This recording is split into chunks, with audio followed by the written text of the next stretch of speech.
Levantarte un minuto antes. Aguantar un metro más. Una línea más. Una vez más. Todos los días. Hay personas que no se conforman con los límites, y es que saben que ese adicional que siempre le ponen a las cosas puede generar algo bueno, algo más grande. Pues no se equivocan, quien da algo más continuamente, por mínimo que sea, está haciendo mucho más que cualquier otra persona que solo imaginaría cambiar. Está haciendo de a poco algo inmenso por sí mismo y por cada uno de sus sueños. A ellos los estamos buscando, y no solo nosotros, también ella. Él,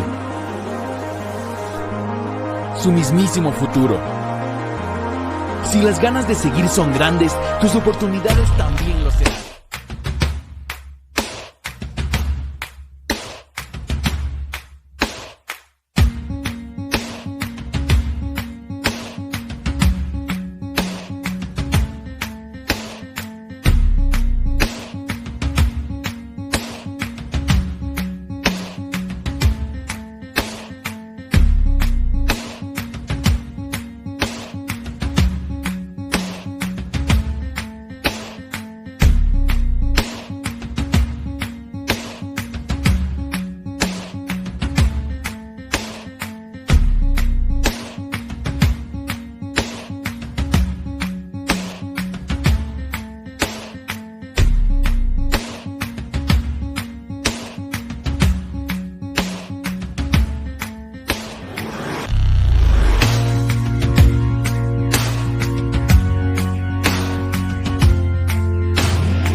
Muy buenas noches.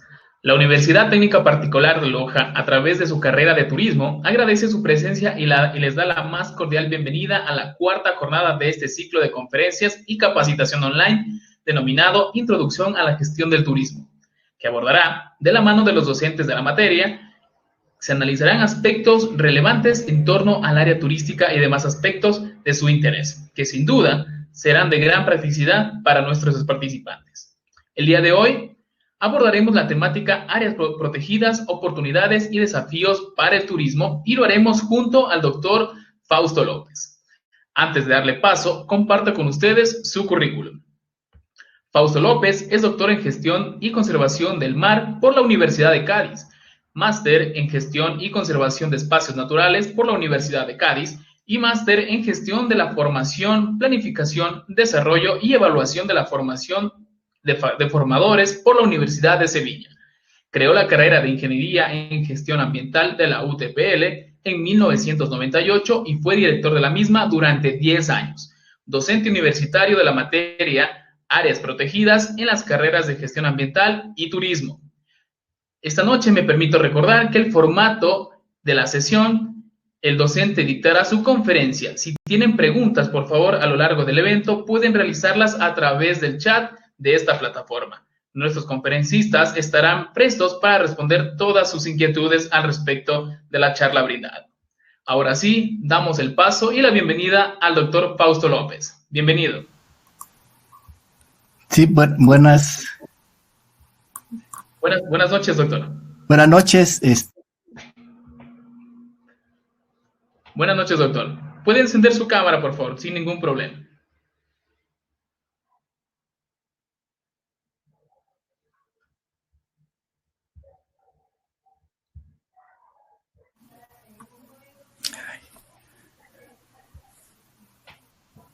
¿Sí me escuchan? Sí, lo escuchamos fuerte y claro, doctor. Si la cámara no me permite. Bueno, buenas noches. Tengo un poquito de problemas de conexión. Bienvenidos a esta cuarta charla que ha organizado la carrera de turismo. Yo creo que esta charla de hoy complementa los temas que vieron anteriormente. como por ejemplo la promoción y venta de productos turísticos, el patrimonio como elemento esencial en el desarrollo de destinos turísticos, y particularmente esta tiene mucha relación con esta temática. Sabemos que al menos, por lo menos las áreas protegidas están totalmente relacionadas con el patrimonio natural y también con el patrimonio cultural. Esta charla pues le hemos denominado áreas protegidas, oportunidades y retos, ¿no? Porque tras la epidemia, pues tras la pandemia del COVID, uno de los sectores más afectados, lo sabemos todos, ha sido el turismo, por lo que implica, ¿no? Inclusive las propias áreas protegidas han sido limitadas en sus visitas. También esta pandemia nos ha enseñado que la naturaleza está recobrando su espacio, ¿no? Todas esas imágenes que veíamos los primeros meses de marzo, abril, cuando la fauna, la megafauna inclusive, volvía a las ciudades, significa que nosotros hemos ocupado ese espacio. Entonces yo en esta ocasión quiero pues presentarles las oportunidades que tiene el Ecuador para desarrollar el turismo. En este caso empezaremos con algo general, ¿no? La palabra biodiversidad o diversidad biológica es un término que casi se ha vuelto común, ¿no? Ahora está en la boca de los políticos, lo mencionan por todo lado. Sin embargo, creo que por eso es importante pues que dé una pequeña definición. Y la biodiversidad pues no es otra cosa en términos más sencillos que la variedad de vida sobre la Tierra. Hay una definición mucho más amplia, y en este caso pues la biodiversidad normalmente nosotros lo conocemos como las plantas, los animales, y la flora y la fauna, pero la biodiversidad es su conjunto, está compuesta por 3 niveles: los genes, que son los que definen las especies que marca pues la diversidad entre las mismas especies, y los ecosistemas, que es en donde habitan las especies. La diversidad biológica o la biodiversidad, se estima que se han identificado aproximadamente 1.700.000 especies, con un potencial de 3 a 100 millones de especies. Lamentablemente, al ritmo de destrucción que va el planeta, hay especies que sin descubrirlas siquiera se están perdiendo. Y eso también tiene un impacto pues en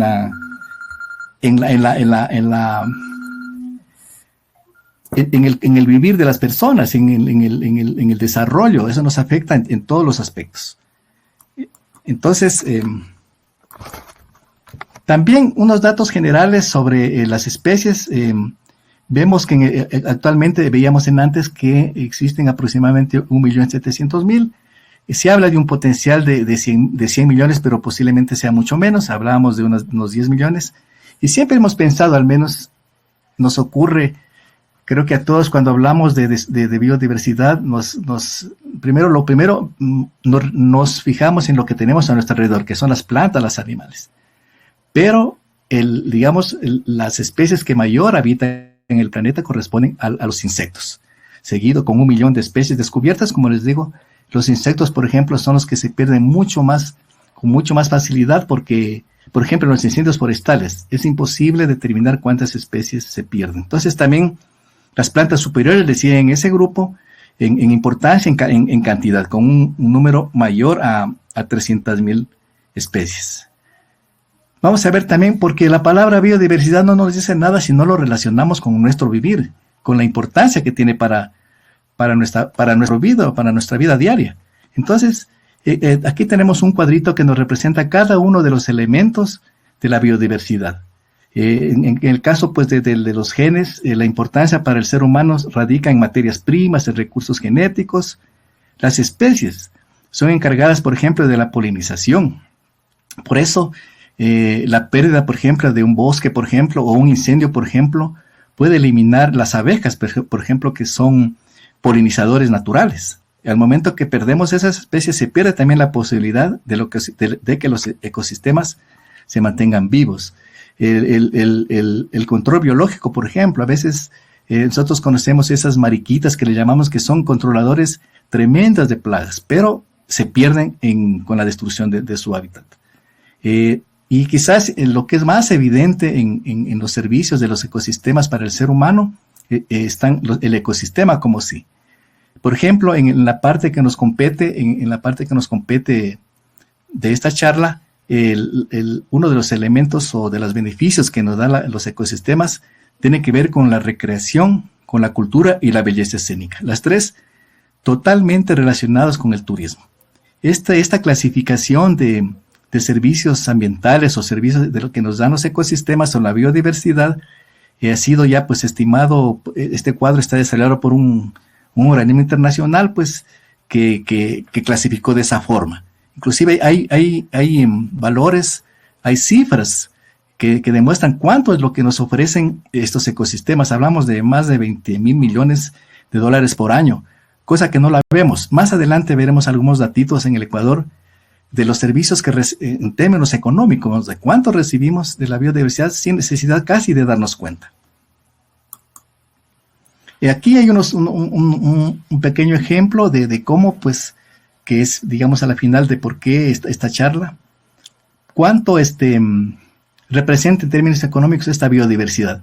El Perú ha desarrollado bastante investigación relacionada a estos servicios, por ejemplo, que brindan las áreas protegidas, y podemos ver, por ejemplo, que en los servicios ecosistémicos culturales, que es en donde está el turismo, ellos identificaron un valor de 82 millones de dólares que brindan 18 áreas protegidas durante 8 años. Igual, en el tema de suministro de agua, que es otro servicio ecosistémico, estiman en 10 millones de habitantes que reciben el agua que viene de las áreas naturales protegidas. Esto es en el caso del Perú. En el Ecuador tenemos algunos datos referenciales. ¿Por qué es importante relacionarlo a esto? Como les decía hace un rato, el turismo es uno de los servicios que brinda estos ecosistemas. En el Ecuador existen en la actualidad 75 hidroeléctricos que provienen o que se abastecen de agua del Sistema Nacional de Áreas Protegidas. Vamos a ver luego el concepto también. Y representarán o ya mismo el 55% de toda la potencia total energética instalada en el país. Como un ejemplo, Hidropaute, que toma su agua de las dos áreas protegidas, el Parque Nacional Sangay y Cajas, y el Parque Nacional Cajas, genera ingresos anuales por venta de energía de un poco más de casi 51 millones de dólares. Ya con respecto al tema costero, por ejemplo, el manglar, que todos lo conocemos, un ecosistema que ahora últimamente ha sido mucho más reconocido porque quizás está entre los ecosistemas más productivos del mundo. Y por ejemplo, en este caso, el Ecuador ya estimó que una hectárea de manglar puede aportar 89.273 dólares por hectárea por año. Porque, digamos, lo veremos también un poquito más adelante, en qué nos preguntamos y cómo así, cómo estimaron esto. Yo no veo el valor de un manglar. Simplemente, por ejemplo, en el tema gastronómico, que es otra forma de turismo importante vinculado al manglar, por ejemplo, la extracción de cangrejos, la extracción de conchas, de almejas, en general varios moluscos y crustáceos, dan un valor económico. Nosotros nos beneficiamos como un servicio alimentario, digamos, pero las comunidades que viven en el sector también se benefician porque esa es su forma de vida. Ahí tenemos, por ejemplo, ya un valor de lo que significa un ecosistema. Luego vamos a ver también que el manglar es otro digamos, del ecosistema que nos brinda muchas oportunidades para desarrollar el turismo. En el caso de Galápagos, por ejemplo, se estima que el manglar genera 900,000 dólares por año solo para los pescadores artesanales. Entonces, estamos viendo ya que los ecosistemas no son solamente, digamos, están bonitos al paisaje, están bonitos a la vista, pero que sí generan un valor económico. También en cuanto a la biodiversidad, creo que es importante, antes de que comente esta lámina, es que la biodiversidad en la Constitución Política del Ecuador está reconocida como un recurso estratégico. Está al mismo nivel que el petróleo y que la minería. Entonces, está en nosotros darle ese valor. Está tal cual, es un recurso estratégico al igual que el resto de los recursos no renovables. Y hablando del tema de la biodiversidad, pues el Ecuador, pues sabemos, está entre los 17 países con más diversidad biológica del mundo, inclusive es el que más especies tiene por metro cuadrado. Y es el más pequeño de estos 17 países megadiversos, pero es el más biodiverso si contamos la diversidad biológica por metro cuadrado. Entonces hay varios factores pues, que nos han llevado a esa biodiversidad, a esa alta biodiversidad. Primero, las corrientes marinas, la cálida del Niño y la corriente de Humboldt son los que son, digamos, un factor fundamental, pero también la ubicación ecuatorial. Estar en la línea ecuatorial es fundamental. La radiación tiene un peso importantísimo en esta diversidad biológica. La topografía. Entonces, sabemos que el Ecuador es un país con muchas valles, montañas, es muy irregular topográficamente. Eso también ayuda mucho a que la biodiversidad se desarrolle. Y por supuesto la cordillera de los Andes, que finalmente es la que divide al país y finalmente también separa la biodiversidad de la derecha o del lado este de la cordillera de los Andes y del lado oriental de la cordillera de los Andes. También creo que es importante resaltar aquí que la biodiversidad también está, la diversidad biológica también está asociada a la diversidad cultural. Y por eso, por ejemplo, se puede esto reflejar en los agroecosistemas, inclusive en la propia gastronomía, ¿no? Eso es muy importante resaltarlo. También las áreas protegidas se crearon pues por una razón, y es la pérdida de los ecosistemas. La vegetación se perdió de forma más acelerada, más rápida en la costa, con un 68%, el 43% en la sierra y el 16% en la Amazonía. Esto tiene una explicación, creo que lógica. La región costera es la más poblada, pero también es la más productiva, o sea que finalmente tenemos que sacrificar, pues, en cierta parte la calidad de los ecosistemas, porque también el país necesita desarrollarse, ¿no es cierto? Ahí empieza a surgir ya un concepto que se lo llamamos el desarrollo sostenible, ¿no es cierto? Porque lo que se trata es de mantener la diversidad biológica, mantener los ecosistemas, mantener los recursos naturales, pero de una forma, pero sin descuidar pues el desarrollo propio. Entonces, como decía, la región andina también ha tenido una pérdida alta de sus recursos, y por supuesto la Amazonía, la menos poblada, es la que tiene mayor cantidad de bosques todavía. Como les mencionaba antes, la constitución política del Ecuador siempre ha sido pues nombrado como la pionera en brindar los derechos a la naturaleza, cosa que también vemos que muchas veces no ocurre, porque nuestro país está priorizando, ¿no? Independientemente del gobierno que sea, o todos los gobiernos priorizan la extracción rápida de recursos, la extracción de recursos no renovables. Entonces la gente le apunta al petróleo, ahora a la minería, porque sabemos que se está acabando ya los recursos petroleros. Entonces, esta constitución, a pesar de autodenominarse la más verde, vemos que en cierta parte pues no responde a lo que la naturaleza quiere. O sea, se sigue destruyendo. Vemos que mantenemos una tasa de deforestación muy alta todavía en el Ecuador. Sin embargo, pues es importante que, por ejemplo, el tema de las áreas protegidas constan ya dentro de la Constitución Política del Ecuador, específicamente en el artículo 405, numeral 3. Ahí dice, pues textualmente, el Sistema Nacional de Áreas Protegidas garantizará la conservación de la biodiversidad y el mantenimiento de las funciones ecológicas. ¿Qué significa esto? Que un ecosistema tiene que estar lo más sano posible para que pueda cumplir sus funciones, esas funciones que le mencionábamos, esos servicios ecosistémicos. Si un área natural pierde el bosque, por supuesto que va a perder su capacidad de brindar agua de calidad y de cantidad. Entonces, aquí también en este artículo por primera vez se integran áreas protegidas no solo estatales, entonces se crean los subsistemas, el del Estado, el de los gobiernos autónomos descentralizados, el sistema comunitario y el subsistema privado. Entonces, aquí hay un salto muy importante para el tema de la biodiversidad. Ahora, así es como quedó estructurado. ¿Y qué son las áreas protegidas? Simplemente son áreas naturales, pueden ser de propiedad pública o privada, pero que tengan una importancia ecológica, social, histórica, cultural y escénica. Entonces, miren, aquí empiezan ya a mencionarse la importancia que tienen las áreas protegidas para el turismo. Por ejemplo, al mencionar que son áreas de relevancia cultural y escénica. O sea, los paisajes, las culturas que están asociados a estos paisajes, son parte de las áreas protegidas. Aquí lo que se menciona es que se establecen en el país legalmente, porque un área protegida, quizás la característica que tiene es que tiene que ser protegida legalmente.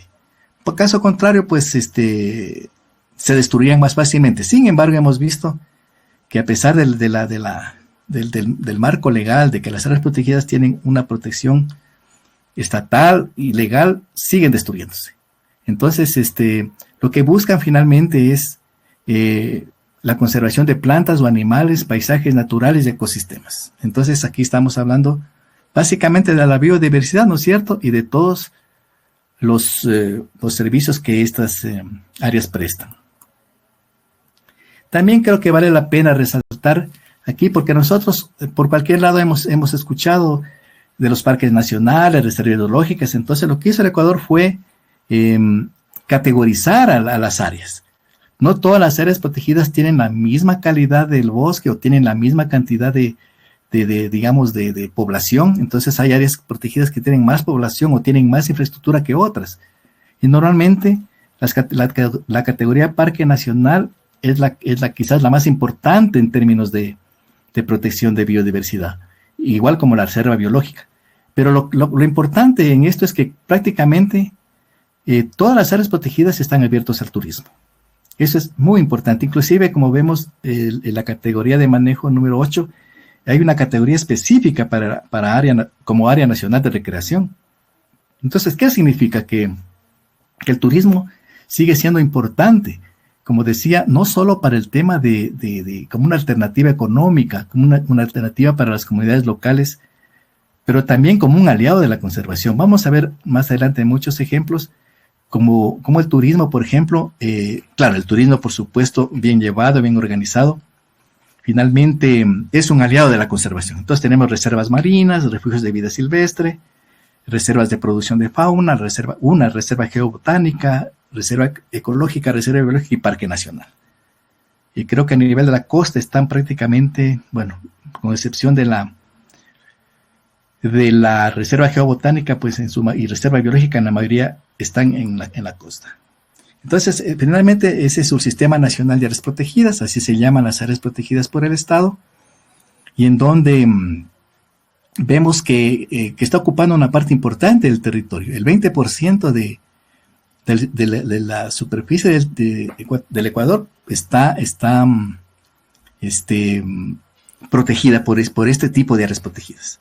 Vemos ahí que la mayor parte, pues quizás están en la región andina, y también importante porque la región andina es fundamental, por ejemplo, en el tema de la protección del recurso hídrico.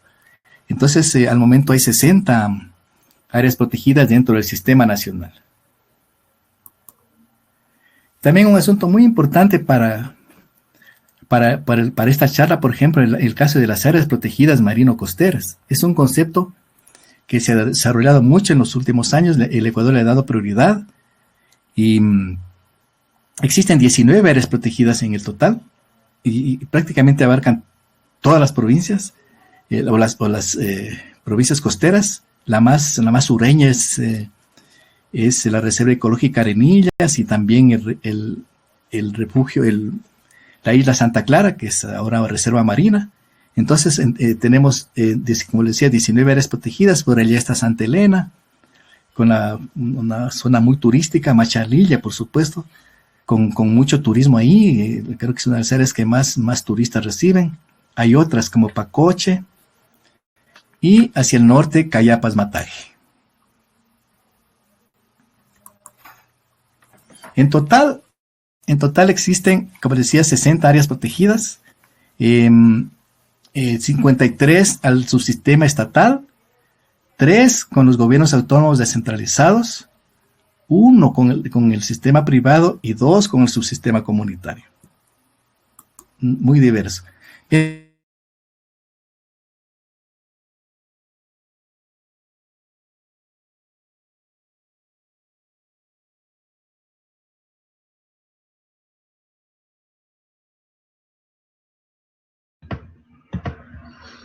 parece que tuvimos un pequeño problema con la conexión del doctor. Por favor, les pedimos de manera especial, esperemos 2 minutitos mientras restablecemos la comunicación. Muchas gracias por su paciencia.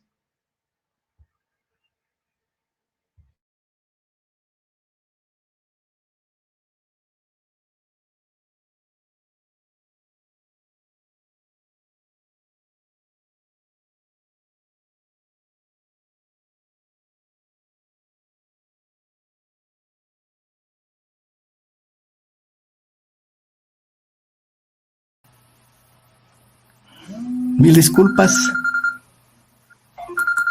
Sí, disculpes por la interrupción. Como decía, el sistema está fatal, el internet en nuestro sector. Entonces tenemos 53 áreas protegidas. La mayor cantidad está bajo la categoría de Parque Nacional y 6 reservas marinas, ¿no?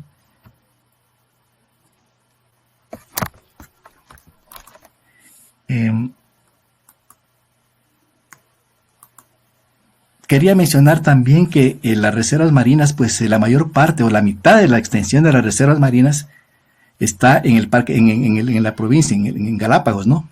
Tiene las reservas marinas quizás una de las más extensas del mundo, con más de 14 millones de hectáreas. Muy importante, muy cotizada también, como vemos, con toda la presencia de los barcos pesqueros chinos. ¿Y es por qué? ¿Por qué? Porque la reserva marina protege especies y por tanto hay más abundancia.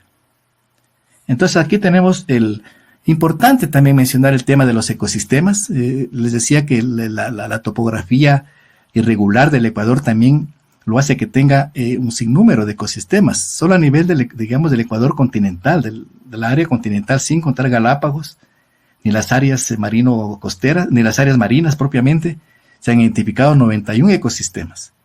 Eso es muy importante y eso finalmente refleja la cantidad de especies, ¿no? Porque las especies también están relacionadas con los ecosistemas. Más ecosistemas, por supuesto, más diversidad biológica. Ahora veamos, de todos esos 91 ecosistemas que son, digamos, nombres muy complicados, prácticamente dedicados o en el ámbito científico, estudiados de esa manera, tenemos quizás, se ha logrado, digamos, agrupar a todos esos 91 ecosistemas en estos grandes ecosistemas que le llamamos.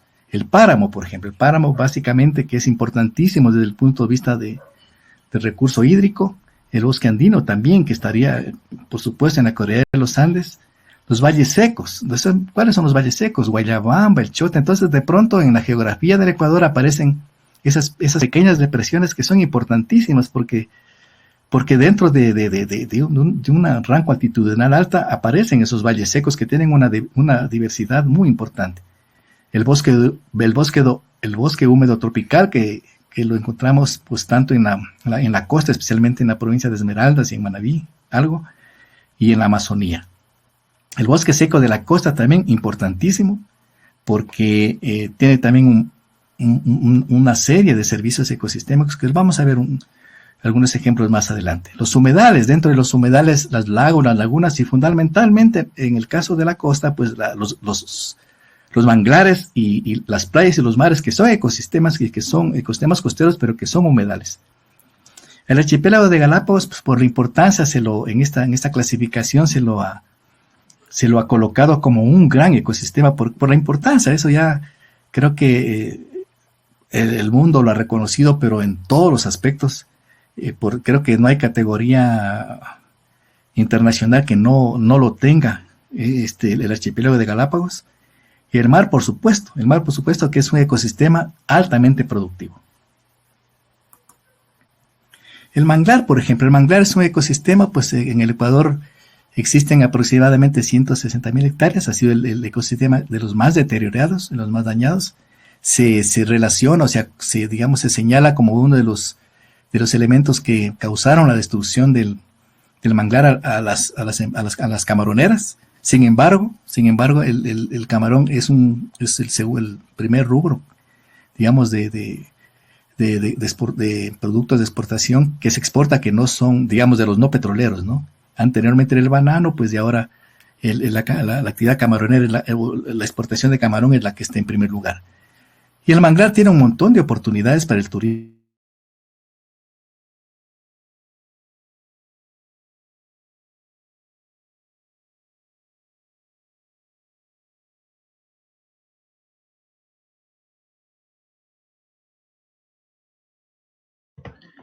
Pedimos mil disculpas nuevamente a todos los participantes. Tenemos un problema interno de conexión por parte de nuestro expositor. Mientras restablece la conexión, les recordamos que pueden realizar sus interrogantes a través del chat de la plataforma. Al final de la exposición de nuestro docente, le daremos paso para que pueda resolver sus inquietudes, por favor. Esperemos 2 minutos, que ya tenemos de nuevo con nosotros al doctor.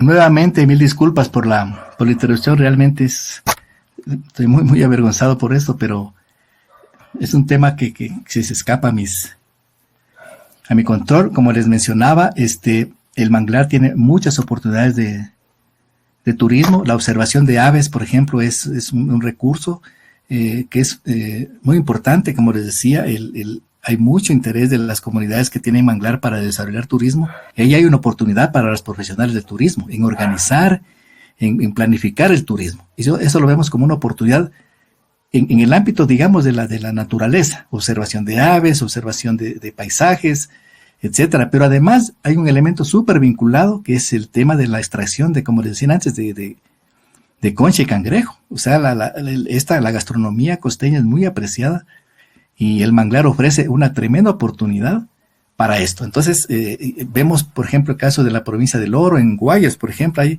iniciativas, una cooperativa, El Porvenir, unas organizaciones comunitarias que han organizado muy bien, están organizando muy bien el turismo y lo hacen alrededor por ejemplo, en este caso de la observación de aves, que es un recurso fácil de observar, pero además de la gastronomía. Yo he visto, digamos, con mucha alegría ver cómo se han ido desarrollando.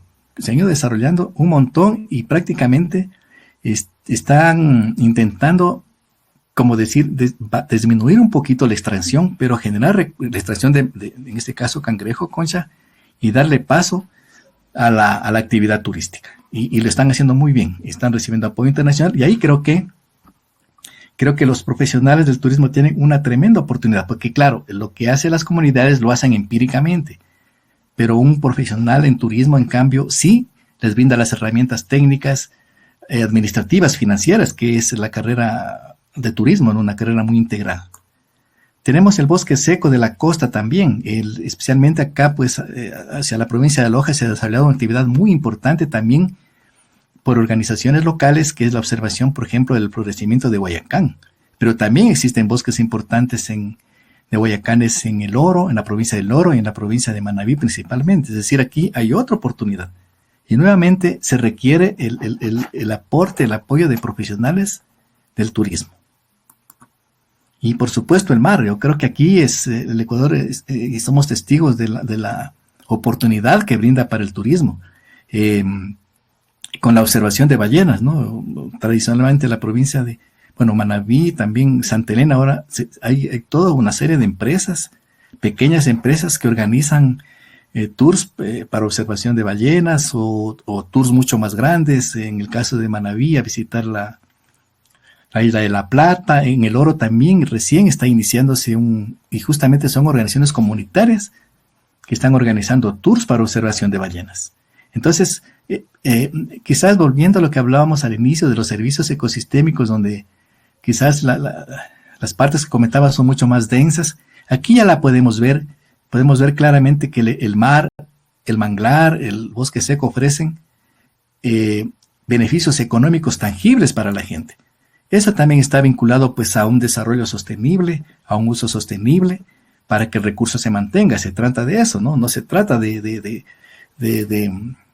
desarrollar un turismo pues de masas. Y recordemos que Galápagos también hace, no sé, 10 años o cosas por un tiempo así, les decía que Galápagos es reserva de biosfera, reserva mundial de la biosfera y también patrimonio natural de la humanidad. Y fue ingresado a la lista negra porque se estaban perdiendo los recursos. Un exceso de turismo ocasionó de que esta área esté en amenaza. Bueno, afortunadamente se implementaron una serie de políticas y ahora hay un control mucho más y un manejo muy bien a nivel provincial. Entonces, también el Ecuador, estamos hablando de oportunidades. Le estoy presentando algunas cosas para el turismo. Hay unas áreas que se llaman áreas protegidas con reconocimiento internacional. Y, por ejemplo, en ese caso, una de las más conocidas pues en nuestro medio son las reservas de biosfera. Estas fueron diseñadas por esta Organización de las Naciones Unidas, la UNESCO, y busca integrar en la conservación con el desarrollo sostenible. Entonces, la zona núcleo corresponden a las áreas protegidas y las zonas de amortiguamiento o zonas de transición son para el desarrollo de actividades económicas. En este caso, por ejemplo, el turismo ha sido una de las actividades que más se implementa en las reservas de biosfera. Eso es muy importante. Por eso, y yo lo voy a recalcar, que el turismo siempre será un turismo bien llevado, un amigo de la conservación de la naturaleza. Por ejemplo, aquí tenemos un ejemplo de la reserva de biosfera Podocarpus el cóndor. Ahí, por ejemplo, las áreas protegidas son las verdes, más oscuros son la zona núcleo, y así. Así es como se zonifica una reserva de biosfera, tratando siempre de desarrollar actividades que sean compatibles para que las zonas núcleo, en este caso como los parques nacionales, puedan mantener su biodiversidad, pueden mantener los servicios ecosistémicos. En el caso del Ecuador existen 7 reservas de biosfera, la más antigua, Galápagos, por supuesto. Yo digo que decir antes que Galápagos tiene todas las distinciones internacionales, lo vamos a ver. Está el macizo del Cajas. En el macizo de Cajas está entre Azayo y Guayas. Ahí hay un poquito de una parte de la reserva de biosfera, abarca los manglares y la zona costera de Guayas y el Oro, por ejemplo. Sabemos que está en proceso de solicitud o de conformación de una reserva de biosfera para el Golfo de Guayaquil, por ejemplo. Entonces, es una figura que, como les digo, busca compatibilizar, conciliar la conservación con el desarrollo sostenible. Lo tenemos la reserva del bosque seco, Podocarpus del cóndor, Yesoní, Sumaco. Entonces, ahí tenemos las reservas de biosfera actuales. Se decía Galápagos, que es la más antigua, creada en 1985, y luego van el resto, pues, que son más andinas y amazónicas. Otro de las, digamos, de los áreas con reconocimiento internacional y que son también oportunidades para el turismo acá en el Ecuador son los patrimonios mundiales. También son establecidos por la UNESCO. ¿Y qué son estos patrimonios mundiales de la humanidad? Son títulos conferidos por la UNESCO a sitios específicos del planeta. Por ejemplo, puede ser bosques, lagos, cuevas, también edificaciones, complejos arquitectónicos, paisajes, ciudades, etcétera, que son de relevancia internacional, pero que son fundamentales para la herencia de la humanidad. Es lo importante. Por eso es un patrimonio de la humanidad. Entonces, estamos hablando de un patrimonio cultural y un patrimonio natural. Entonces, ¿por qué estas áreas con reconocimiento internacional son oportunidades para el turismo? Porque al ser reconocidos por un organismo de las Naciones Unidas, están en sus bases de datos y muchas veces muchos turistas, para visitar un país, primero suelen consultar estas áreas que son reconocidas por la UNESCO, porque se entiende que pasaron un proceso de selección, un proceso de priorización. Entonces suelen tomarlo de referencia para visitar, y como vimos, el Ecuador tiene algunas. Por ejemplo, también importante esto de los tipos de patrimonios mundiales. Les decía que existe en el patrimonio natural, patrimonio cultural. El Ecuador tiene varios sitios de patrimonio mundial en todos los tipos de patrimonio. Un patrimonio natural es un parque nacional, por ejemplo. En el caso de cultural está dividido en tangible e intangible. Vamos a ver algunos ejemplos de Ecuador. En muebles e inmuebles. ¿Qué significa esto? Que por ejemplo, el caso de los patrimonios intangibles son temas más de saberes culturales, de tradiciones, de cantos, etcétera. Entonces, el caso del Ecuador, nuevamente, la primera fue Galápagos. Como les decía, todos los reconocimientos caen en ese patrimonio, en esta provincia, en estas islas. Realmente es nuestra carta de presentación. Tiene, quizás el turismo está bien desarrollado, pero siempre se podrán hacer cosas nuevas. El centro histórico de la ciudad de Quito también es calificado como un bien cultural en este caso. Tenemos también el Parque Nacional Sangay, en 1983, creado como un bien natural. El centro histórico de Santa Ana de los Ríos, de Cuenca, es un bien cultural. Y la ruta Capacñán, que incluye, pues, es un sistema vial andino que incluye a varios países, ¿no? Ecuador, Perú, Bolivia, etcétera. Entonces aquí tenemos algunas de las, digamos, oportunidades que nos brinda. Entonces, miren como después de hablar del Ecuador como un país megadiverso, después de decir de la biodiversidad, estamos ya viendo que esa biodiversidad se refleja en estos reconocimientos internacionales.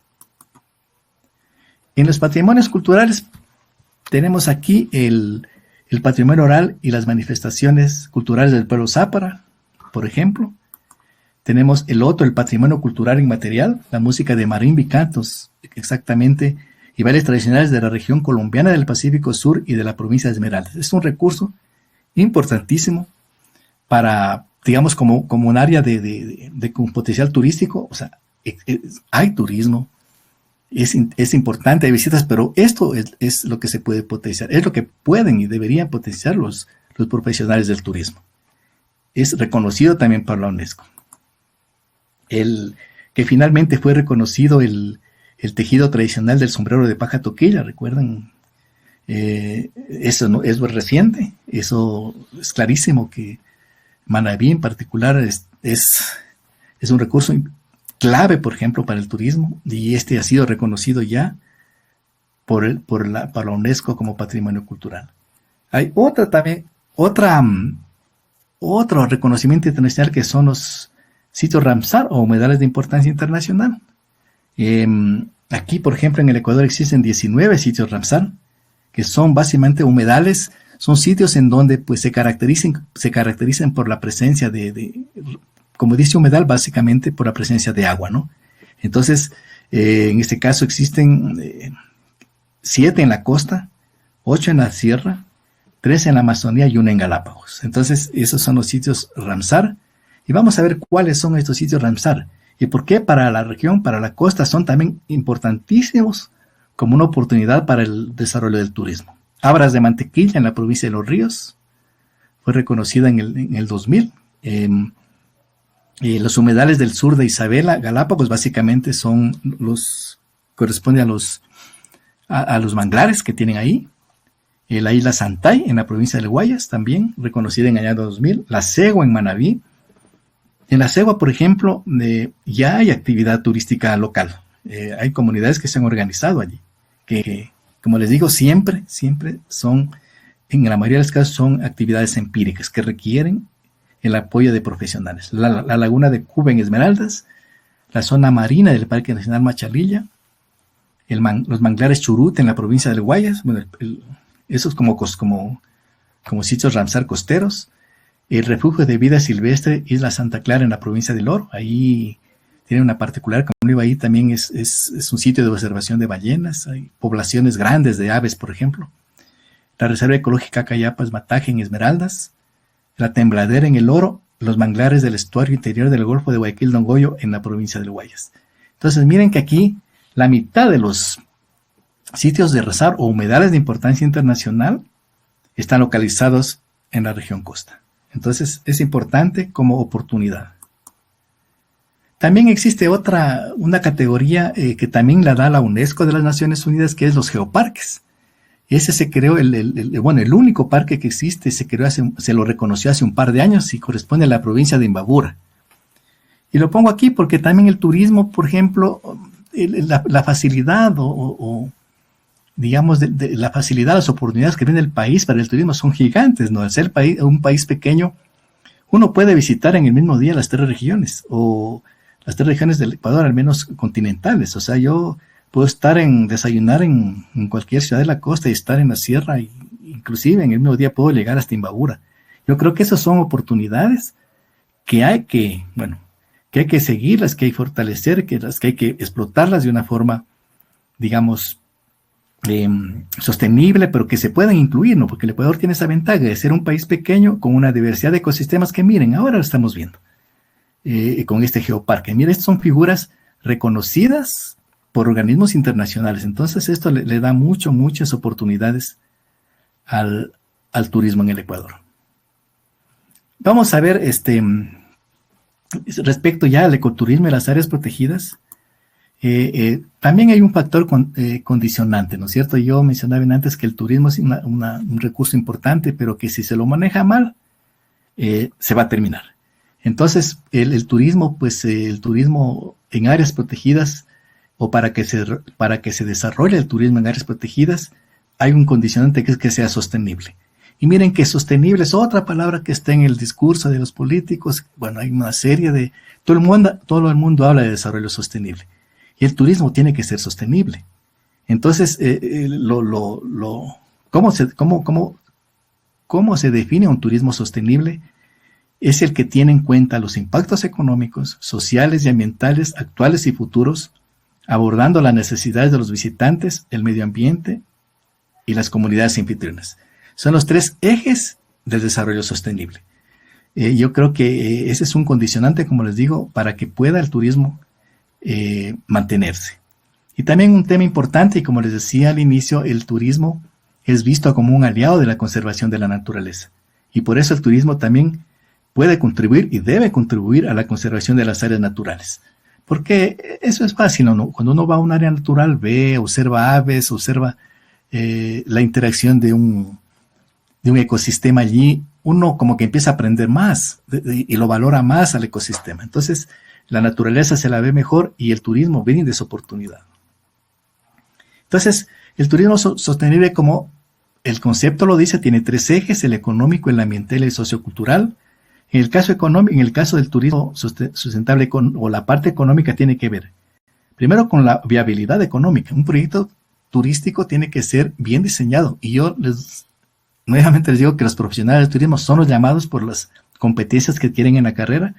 Tiene que ser sostenible, tiene que tener viabilidad económica. No solo es una buena idea, hay que concretarla, y para eso se requiere conocimiento. Tiene que dar una prosperidad local, tiene que mejorar la calidad del empleo, porque el momento que las comunidades locales se vinculan al turismo, necesariamente se capacitan, necesariamente tienen otra forma ya de ver la vida. La equidad social, por supuesto, y clave, tienen que satisfacer al visitante. En lo ambiental tenemos la gestión del agua, la gestión de energía. Hay muchas formas, por ejemplo, de optimizar agua, y el turismo lo puede hacer. De hecho, hay un montón de experiencias. La energía también, hay muchos hoteles que utilizan energía solar, energía eólica. Y yo conozco experiencias en la costa, por ejemplo, en Manabí, de ciertas hosterías que reciclan los residuos, tienen basura orgánica, basura inorgánica.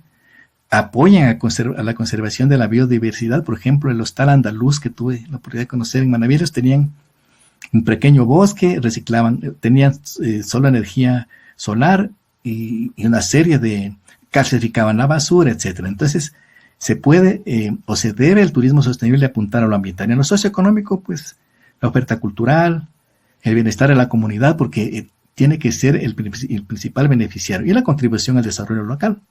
El turismo sustentable puede hacer eso. Otra cosa, el ecoturismo debe tener un bajo impacto sobre los recursos de las áreas protegidas. Eso es importantísimo. Ustedes han podido ver, por ejemplo, en el caso de los frailes. En los frailes hay un control, porque se controla el número de visitantes, se controla el tema de basura. Entonces el ecoturismo debe apoyar a eso. tiene que respetar a las culturas y tradiciones locales. Esto es fundamental. Sin eso no hay muchos ejemplos en donde el turismo ha deteriorado a las culturas locales. Tiene que generar ingresos sostenibles y equitativos para las comunidades locales. Eso es clave. Y proveer educación ambiental a los visitantes. Esto es fundamental.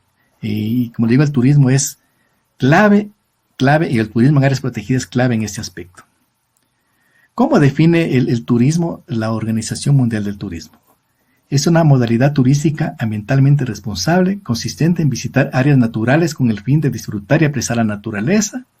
Lo que mencionamos antes, en el tema de sostenibilidad. Promueve la conservación, tiene bajo impacto y propicia un involucramiento activo y socioeconómico de las poblaciones locales. El Ministerio del Ambiente también tiene su definición, actividad que se enfoca directamente en áreas rurales y prístinas. Me permití leerles estos conceptos porque aquí no está hablando solamente de áreas protegidas, está hablando de otras áreas naturales. Por eso digo que hay muchas organizaciones comunitarias, muchas inclusive fundaciones que tienen bosques primarios en donde instalan sus hosterías, sus hostales y están desarrollando ecoturismo sin necesidad de que sean áreas protegidas. Y dice, y que por sus características, además de cumplir con los ejes de turismo sostenible, garantiza una responsabilidad ambiental y social de los atractivos naturales y de quienes tienen la oportunidad de visitarlos. Esa es la definición del Ministerio del Ambiente del Ecuador. Veamos algunas cifras. Y perdón que vaya un poco rápido por el temor de que me vuelva a desconectar. Según la Organización Mundial del Turismo, por ejemplo, hay un dato que referenciar, que en el año 2000 el turismo creció en un 7.4%. El ecoturismo también mantiene 200 millones de trabajos en todo el mundo. 50 millones de turistas internacionales bajan por ecoturismo. Esos son datos de hace un par de años nomás. El crecimiento anual del ecoturismo va del 10 al 30%. Miren, es mucho mayor que el turismo convencional, que se estima que crece en 4.3%. La ventaja creo que en el Ecuador es que podríamos tener ambos, ¿no? El turismo convencional. Por eso yo incluí estas láminas de los sitios internacionales, de los sitios con reconocimiento internacional, porque una persona puede conocer Quito y como patrimonio cultural de la humanidad y viajar y estar en Esmeraldas en 6 horas, no sé. Entonces, esa conexión entre lo cultural y lo natural es una oportunidad gigante para el Ecuador. El ecoturismo también ha crecido más que el turismo, particularmente en los trópicos. Países como el Ecuador, países como Colombia están desarrollando. Costa Rica, veamos que Costa Rica finalmente hicieron un cambio profundo en sus políticas públicas, desistieron o fue una consulta y decidieron dejar los minerales enterrados y le dieron énfasis y le dieron todo el apoyo, porque también se requiere un apoyo estatal fundamental al turismo. Y es una potencia turística, es decir, que sí hay como darle valor a la biodiversidad. También aquí algunos temas que se relacionan con el ecoturismo. Vemos, por ejemplo, que el turismo cultural, el turismo rural, están relacionados con el ecoturismo. Y el ecoturismo, por supuesto, que está dentro de la definición de turismos de naturaleza. Si hablamos de turismo cultural, por ejemplo, asociado al ecoturismo, Manabí tiene un gran ejemplo que es Agua Blanca. Agua Blanca está dentro del Parque Nacional Machalilla.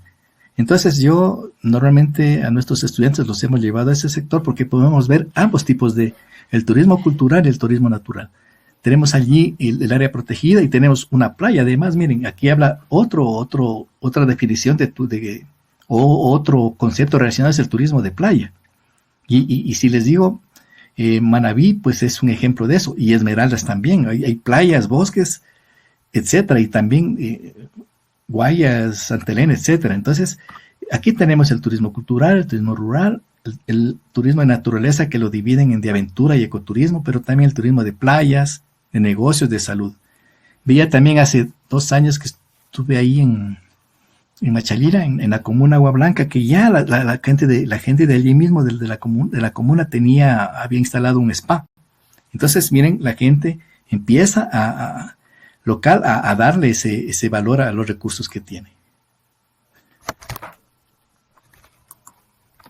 Luego también, estas cifras son importantes para ver cómo ha evolucionado el tema de los visitantes o el turismo a las áreas protegidas.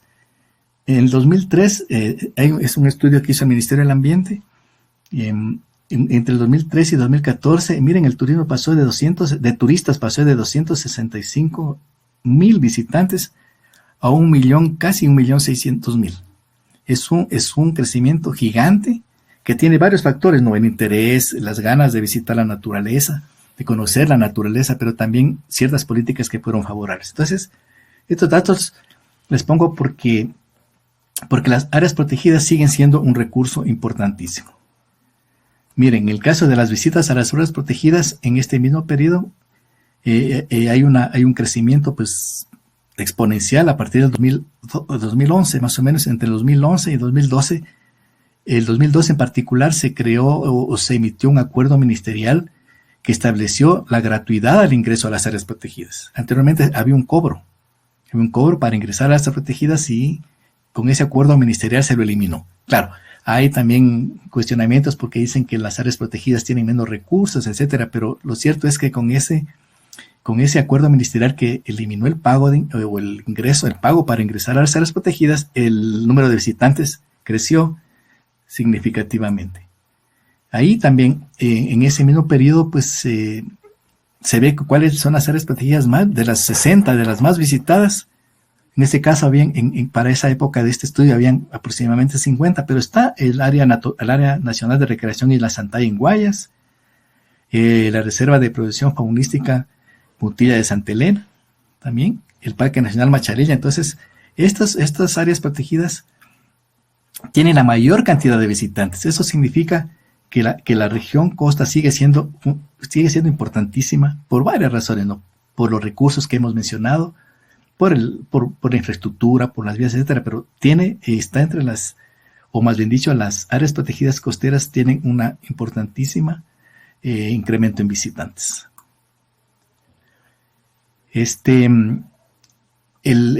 Algunos datitos generales también para ir concluyendo. El Sistema Nacional de Áreas Protegidas representa el principal destino turístico del Ecuador, con 1.6 millones de visitantes durante el 2014. No hay datos actualizados, pero nos da una buena idea. Los ingresos a las áreas protegidas pasaron de 260,000 turistas en el 2003 a 1.600.000 en el 2014. Significa que se quintuplicó. El 20% de los turistas extranjeros que arribaron al país en el 2014 visitaron alguna área protegida continental. Claro, por supuesto que hay turistas que van directamente a los Galápagos, ¿no? Pero en este caso, un 20% visitaron además de sus agendas, de sus digamos, actividades turísticas que hicieron en el Ecuador. Solo en el 2013 hubo alrededor de 1.3 millones de visitantes. Es un número muy significativo. Entre el 2009 y 2014, el turismo en áreas protegidas creció 7 veces más rápido que el turismo convencional. El Sistema Nacional de Áreas Protegidas también generó ingresos que bordearon los 527 millones en el 2014, lo cual representa el 35% de los ingresos turísticos del Ecuador. Eso es muy importante.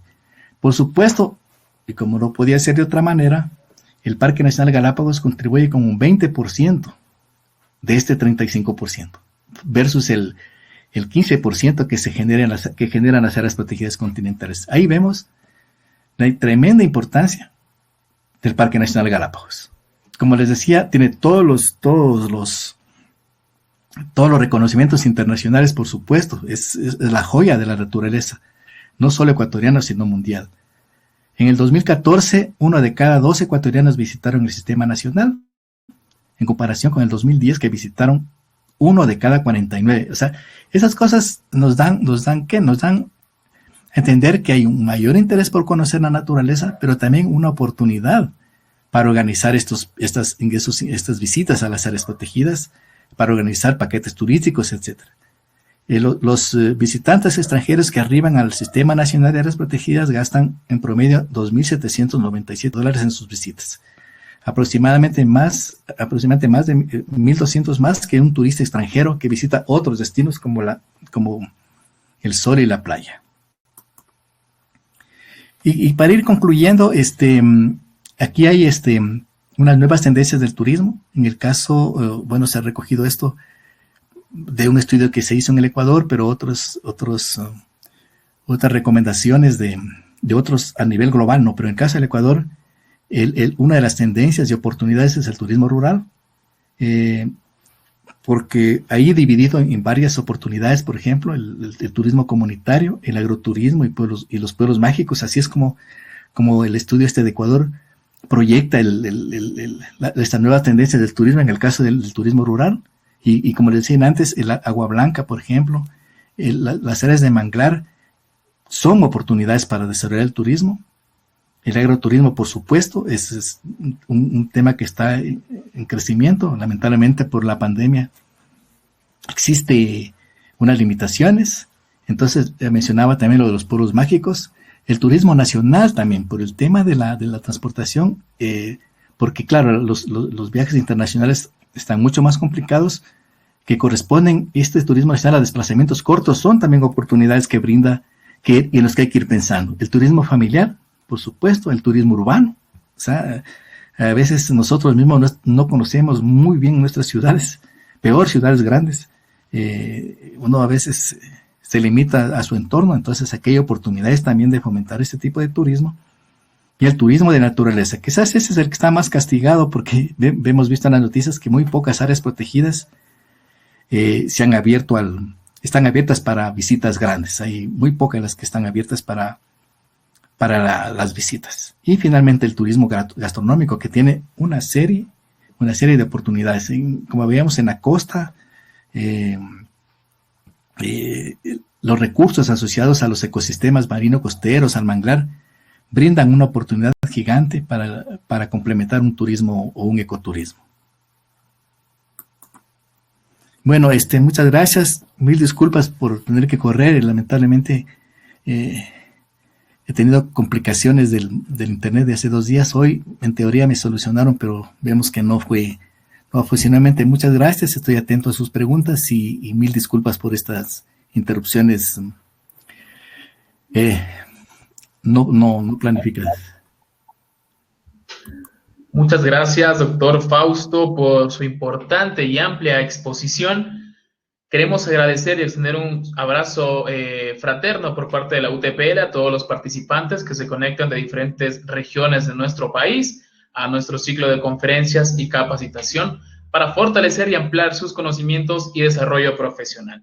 Nos han hecho llegar algunas inquietudes al chat. Doctor Fausto, queremos compartirlas con usted en este momento. ¿Se podría hablar de turismo marítimo en Ecuador continental cuando existe contaminación de los ríos a causa de los desechos sólidos y grandes ciudades depositan en los afluentes de los ríos los mismos que desembocan en el mar? Ahora, claro, esa es una muy buena pregunta, porque quizás una de las principales fuentes de contaminación del mar son precisamente las cuencas hidrográficas andinas. Existe en el nuevo Código Orgánico del Ambiente ya la obligatoriedad de los gobiernos autónomos descentralizados costeros de implementar los planes de gestión costera integrada. Está clarísimo, la legislación ahí tienen que, o sea, ahora los nuevos planes de ordenamiento territorial, que son, como sabemos, un requisito para que se les asignen los recursos, tienen que integrar ahora los planes de gestión integrada costera. Entonces, gestión integrada, claro, costero, y de ahí es donde tienen que incorporar necesariamente el manejo de las cuencas hidrográficas. Pero también se generan muchos contaminantes, muchos desechos en las propias ciudades, ¿no? El Ecuador esa es una deuda ambiental que tenemos. Yo creo que no es más del 30% de las ciudades del Ecuador que mantienen tratamiento de las aguas servidas. Varias ciudades, claro, la mayoría no lo tienen. Igual con la gestión de los residuos sólidos. Son muy pocas ciudades que hacen una clasificación y luego un tratamiento de estos residuos sólidos. Pero claro, es una muy buena pregunta y yo creo que es una tarea que le corresponde a los gobiernos autónomos descentralizados, en este caso por lo que yo les menciono, pero también al Ministerio del Ambiente como la Autoridad Nacional Ambiental. Pero gracias, es una muy buena pregunta. Claro, porque finalmente estos contaminantes que se surgen, y no solo, pues, por ejemplo, de los los productos, digamos, de los residuos sólidos o de las aguas servidas, pero también de los desechos mineros, ¿no? Que pueden poner en peligro los recursos como la concha, el cangrejo, que son especies que viven en los sedimentos, y es precisamente donde se alojan estos tipos de sustancias químicas. Muchas gracias, doctor. Tenemos otra interrogante que nos realizan en el chat. En Esmeraldas tenemos la reserva Cotacachi, Cayapas, situada en el alto del río Cayapas, pero no se ha desarrollado el turismo en esta área natural, la misma que posee cascadas y otros atractivos turísticos. Además, que ahí habitan pueblos y nacionalidades ancestrales y no se han desarrollado turística y culturalmente. Necesitamos más acción, pese que se ha presentado proyectos del manejo sustentable del bosque fuera de las áreas protegidas. ¿Qué te podría comentarnos al respecto, doctor? Creo que ahí requiere una política nacional, una política pública, porque sí se puede integrar al resto del país para un turismo en Esmeraldas. Sí, tiene una serie de experiencias en el manejo de recursos, en el manejo turístico, los paisajes. Miren, vimos que uno de los patrimonios intangibles está en Esmeraldas. Yo creo que ahí sí corresponde una política que vaya desde el tema de la seguridad hasta la organización de facilidades. Yo creo que las aerolíneas pueden jugar un rol importante allí. Recordamos que una aerolínea aeroregional estaba promoviendo viajes con costos accesibles de Loja hasta Esmeraldas. Entonces yo creo que sí, por lo que les mencioné, tiene la cantidad de recursos en temas de naturaleza, de culturas, de gastronomía, fundamental. Entonces yo creo que ahí sí requiere también un involucramiento de los gobiernos locales. Yo creo que ahí hay muchas experiencias comunitarias. Les digo, de Esmeraldas surgieron los movimientos más importantes de la defensa del manglar. Ahí es donde realmente gracias a los movimientos de las comunas ahí, de los negros, de otros grupos humanos ahí, es que se organizaron y empezaron a promover la conservación del manglar, la emisión de recursos, la emisión de legislación, etcétera. Y yo creo que eso es un ejemplo de que Esmeraldas puede, y que simplemente lo que requiere es un apoyo desde los locales, pero también desde las políticas públicas a nivel nacional. Muchas gracias, doctor. Nos permiten otra pregunta. Nos piden que por favor nos pueda ampliar la diferencia entre ecoturismo y turismo, por favor. Claro, el ecoturismo, pues, es el que está principalmente enfocado en el tema de áreas naturales. Principalmente va hacia eso, el ecoturismo. Está basado en áreas protegidas, en áreas naturales, y el turismo, pues, el turismo en general abarca todo tipo de turismo. Entonces, esa sería la gran diferencia. Está enfocado, es un turismo de naturaleza, básicamente. Gracias, doctor. Nos comentan por acá, doctor, en Esmeraldas, en todo su perfil costanero existen manglares y en uno de sus cantones los mejores del mundo. Sin embargo, creemos que no es un área protegida para las diferentes acciones que ahí se realizan. Sí, como en la pregunta no mencionaban, sí hay áreas protegidas. El asunto es que, digamos, hace falta más recursos para el manejo de esas áreas. Sí, en verdad están los manglares más altos del mundo, eso había olvidado comentar, que es otro recurso importantísimo, pero hace falta difusión, y yo creo que hay las áreas protegidas ahí, no sé, hay unas 2 o 3, el estuario del río de Esmeraldas, Cotacachi, Cayapas, etcétera, que están allí, pero que sí, o sea, requieren un apoyo, creo que en este caso más gubernamental. Como digo, pero siempre será el apoyo local el fundamental. Doctor, ¿cómo iniciar un turismo rural como profesional de turismo sin el apoyo local de autoridades? Yo creo que ahí, y las mejores experiencias son trabajando directamente con las organizaciones locales. Nosotros como universidad y justamente con estudiantes de las carreras de turismo hemos logrado desarrollar importantes tesis de grado. Es decir, que uno como interesado se puede acercar a las comunidades, ellos demandan. Miren que ahí hicimos un par de tesis y en el caso de una asociación que tiene manglar, está implementando ahí un proyecto que incluye inclusive, consiguieron fondos internacionales para hacer los tours de ballenas. Entonces yo creo que ahí lo fundamental Fundamental es trabajar directamente con las organizaciones locales. Y les aseguro que una vez que vean cómo son los políticos, que vean que las cosas empiezan a dar resultado, van a conseguir financiamiento. Y se va a querer involucrarse el gobierno autónomo descentralizado, más que todo en los provinciales, ¿no? Que aquí tienen esta competencia, pero la experiencia que hemos visto acá, por ejemplo, en la provincia de Loro es esa. Es esa de que han empezado con cosas pequeñas, organizando turismo, o sea, visitando los sitios, pero organizando alojamiento en pequeñas, por ejemplo, vi en ciertos sitios que en ciertas casitas, por ejemplo, en una islita que se llama Costa Rica, la gente ahí organizó y adecuó un par de dormitorios, punto, y con agua, buena agua, y con una gastronomía riquísima, y empezó a crecer eso. Ahora consiguieron financiamiento de algún organismo internacional de la FAO, creo, ya tienen una infraestructura. Entonces yo creo que sí es oportunidad, y más bien, y es mejor, porque eso ya responde a lo que la gente quiere, a que un estudiante, a un joven busque emprendimientos, y un emprendimiento tiene un buen aliado a las comunidades. Yo creo que sería un error empezar de tratar de buscar apoyo con un gobierno autónomo descentralizado para ir a la comunidad. Tiene que ser al revés. Tiene que ser al revés para dejar el semillero ahí. Como le digo, lo que hemos visto, la experiencia que tenemos, hay unas ganas enormes de las comunidades de emprender en ese tipo de turismo.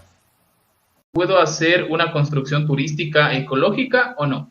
Sí, el reconocimiento de Ramsar o la denominación de sitio Ramsar no impide nada en el uso del recurso.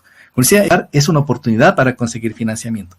Pueden ingresar, por ejemplo, a la página web de Ramsar. Hay inclusive ciertos fondos dedicados exclusivamente para sitios Ramsar o cualquier humedal, ¿no? Pero en este caso el Ramsar es miren, muy buena pregunta. Esa es una de las ventajas de las áreas con reconocimiento internacional, que entran a las agendas internacionales, y esta cooperación internacional suele priorizar en este tipo digamos, de denominaciones como los sitios Ramsar. Así es que yo, más bien, tiene una buena oportunidad, es al revés, no le impide absolutamente nada. Ni siquiera a nivel, digamos, no hay un impedimento al reconocimiento, un impedimento legal, más bien al revés. Muchas gracias, doctor. Tenemos una nueva interrogante. ¿Por qué las lagunas de Cube y de Balao y los humedales de Esmeraldas no se las promociona al turismo? Yo creo que en el caso de la laguna de Cube yo creo que es por la distancia, pero yo creo que hace falta allí. Por ejemplo, ahí sí es una competencia de los gobiernos locales. Ahí yo sí recuerdo que en la laguna de Cube, alguna vez visité allí, es un sitio hermosísimo. Iniciaron una actividad, una actividad turística ya hace como 20 años, pero no hubo un apropiamiento de las comunidades locales. Fue un error. En ese caso fue la Fundación Natura la que aportó. Pero creo que ahí también tienen los recursos. Es un sitio Ramsar, Cube, pero requiere también el apoyo local. Finalmente, en este caso sí, de los gobiernos autónomos descentralizados, provincial o cantonal. Gracias, doctor. Nos consultan en el chat de igual manera, ¿cómo es posible que conociendo a nivel estatal la importancia de conservar nuestros ecosistemas, se haya dejado vencer el plazo para solicitar la protección especial del corredor marítimo entre Galápagos y el continente? ¿Es cuestión de ciertos indicios de corrupción? ¿Por qué los sectores turísticos no se han unido efectivamente? Yo creo que ahí corresponde, más bien es un efecto político, porque normalmente el cambio de gobierno es lo que afecta a ese tipo de iniciativas regionales. Si es un gobierno, no hay una afinidad entre Ecuador, Colombia y Costa Rica, en este caso, que es este corredor marino, las cosas no van a funcionar, se retrasan las agendas. Lamentablemente es así. Hay un proyecto de un corredor, de este corredor que va desde Galápagos pues hasta las Islas de Cocos en Costa Rica, y hay recursos, pero creo que ahí hace falta, digamos, creo que ahí en este tipo de proyectos, y es otra muy buena pregunta, es que normalmente este tipo de comités o de coordinación incluyen necesariamente el liderazgo de un gobierno, y cuando hay cambio de gobierno hay el problema. Digamos, debería haber una especie de coordinación que tenga la participación de universidades, de sociedad civil, de ONGs y por supuesto del Estado, pero pero si el liderazgo de este tipo de proyectos, que como sabemos, un proyecto de un corredor marino es un proyecto de, no sé, 50, 100 años, un proyecto de a largo plazo, requiere una estructura de gestión que no dependa absolutamente del Estado. Esa sería, pues, una muy buena pregunta. Y claro, las opciones de turismo son gigantes porque son rutas normalmente de migración de ballenas, de tiburones, de tortugas, son los sitios que podrían generar mucha oportunidad. Pero como digo, siempre el asunto político nos complica. Gracias, doctor. Nos consultan, ¿cómo ve al Ecuador en el desarrollo en cuanto al turismo por los ODS? Yo creo que el Ecuador está, bueno, como sabemos, los ODS, la declaración del milenio, pues eso incluye a los objetivos y es un compromiso de los países a implementar. Pero claro, cualquier gobierno de turno le da mayor o menor oportunidad. Hubo una oficina, una secretaría de los ODS, creo que desapareció, pero también el cumplimiento de los objetivos de desarrollo sostenible, y ahí están, por ejemplo, el objetivo creo que es 14 y 15, que tiene que ver con el protección de océanos y el otro protección de ecosistemas terrestres, también responde a lo que nosotros podamos hacer desde la sociedad civil, porque finalmente los objetivos de desarrollo sostenible están orientados como sabemos, pues, a la reducción de la pobreza, a la protección del medio ambiente, entre otras cosas. Si dejamos todo a manos del Estado, es muy difícil cumplir, pero yo creo que, por ejemplo, nuestra universidad ha incluido el tema de los ODS en la formación académica, en la investigación. Yo creo que sí se puede lograr, digamos, aportar al cumplimiento de esos desde cada uno de nuestros ámbitos. Yo creo que es importante hacerlo. No podemos esperar que desde el lado del Estado nos digan qué hacer, porque eso no va a ocurrir. Ya nuestro país, con lo que estamos viendo ahora, es de terror. Lo que menos suena es ODS ahora. Suena Crónica Roja y no ODS. Entonces yo creo que está en nosotros el poder hacer, el cumplir. Ahí también hay oportunidades de financiamiento, ¿no? Porque en los ODS, como son amplios, dentro de cada ODS sabemos que hay líneas, hay indicadores, hay metas, y cada meta es específica, y sobre esa base se pueden conseguir recursos también. Pero es otra muy buena pregunta. Nosotros deberíamos enmarcarlo al turismo dentro de al menos unos 2 o 3 dentro de unos 2 o 3 indicadores de los ODS. Cumple perfectamente.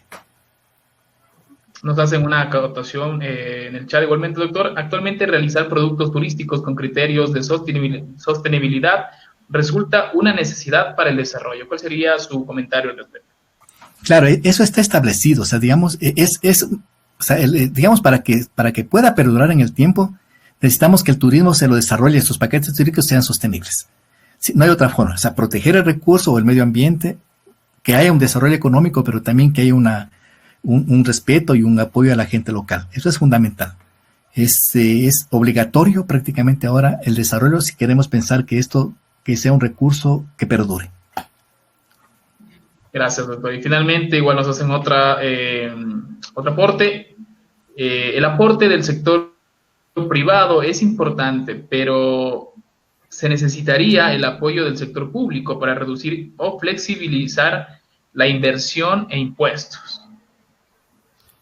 Claro, totalmente de acuerdo. Yo creo que el sector turístico es el que ahora, sí, es totalmente de acuerdo. Una pregunta muy válida. El sector privado tiene su parte, pero si no tiene la contraparte, no pasa nada. Es una muy buena observación, y realmente yo creo que el sector turístico, los gobiernos le deben un montón. Es un sector que está olvidado. Yo creo que si hubiera una política en serio de olvidarse un rato de invertir en la explotación de los recursos no renovables, por lo menos disminuir y empezar a financiar emprendimientos locales. Es que la solución de las economías, vimos, por ejemplo, que en esta pandemia en el Ecuador, la seguridad alimentaria se basó en las actividades de las comunidades locales. Fueron los pequeños emprendimientos, la producción a nivel local fue la que sustentó realmente los meses más críticos. Entonces, debería haber un apoyo a todo el, digamos, un apoyo fundamental al desarrollo de emprendimientos, al desarrollo, digamos, de las organizaciones locales en particular. Sí, o sea, pero el aporte privado necesariamente requiere unas políticas públicas favorables, disminución de impuestos, créditos rápidos, cosas de ese tipo, ¿no? Pero totalmente de acuerdo, o sea, la empresa privada puede financiar, puede aportar siempre y cuando exista un marco normativo y legal favorable. Muchas gracias, doctor. Queremos agradecer igualmente a quienes han interactuado esta noche con nosotros, igualmente al doctor Fausto, por su importante exposición y amplio conocimiento que nos ha brindado en torno a la temática central. De esta manera, estimados participantes, concluimos la cuarta conferencia de la capacitación online Introducción a la Gestión del Turismo, ofrecida por la Universidad Técnica Particular de Loja, a través de la carrera de turismo. Les recordamos que para acceder a su certificado de participación deberán haber asistido al menos a 4 de las 5 sesiones de este programa. Queremos agradecer su participación y los esperamos en la sesión del día de mañana para la conferencia final, denominada El Nuevo Mundo del Protocolo y los Eventos, a cargo de la magíster Carla Armijo. Con todos ustedes, que tengan una buena noche. Muchas gracias.